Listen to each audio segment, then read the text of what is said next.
In a world filled with noise, power, and ambition, one man stood at the intersection of wealth and wisdom, power and persecution.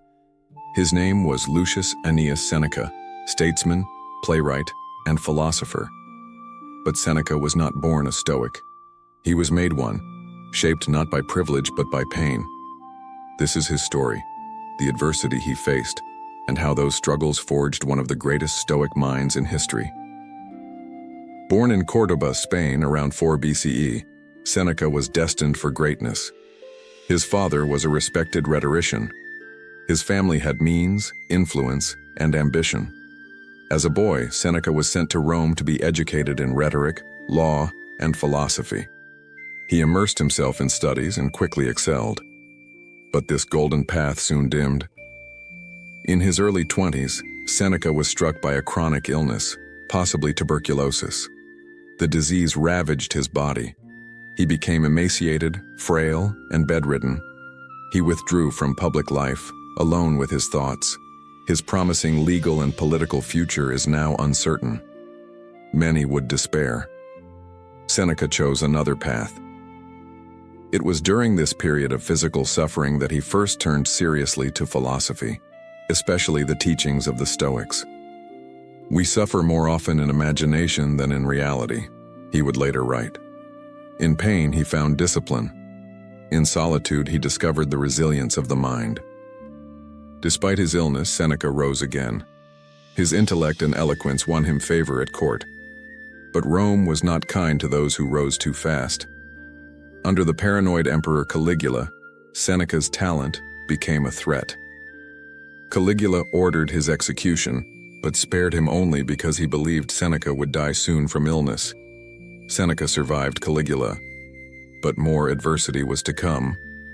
In 41 CE, Emperor Claudius accused Seneca of adultery with Julia Livilla, Caligula's sister.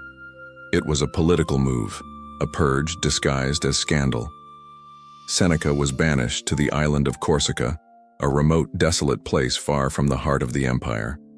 There, surrounded by wilderness and obscurity, he wrote. He reflected. He endured. It is not the man who has too little, but the man who craves more, that is poor.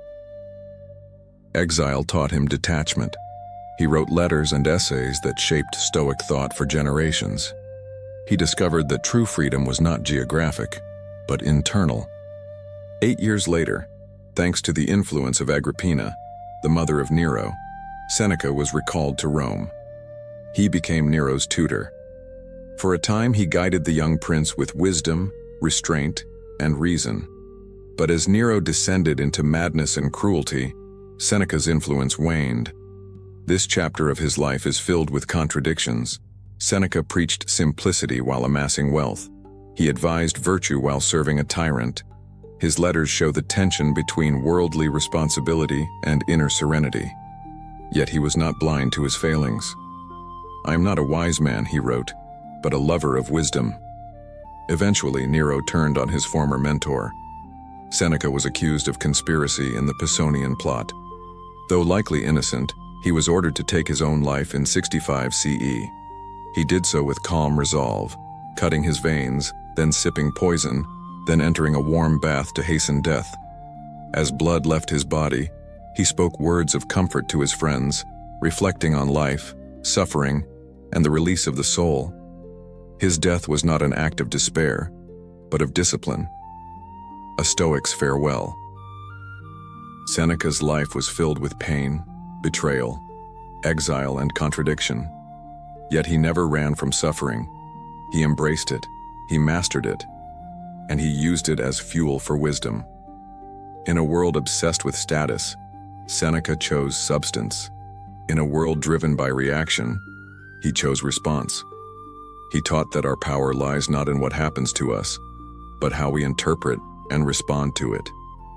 His writings survive not because he was perfect, but because he was human, fallible, tested, and always striving.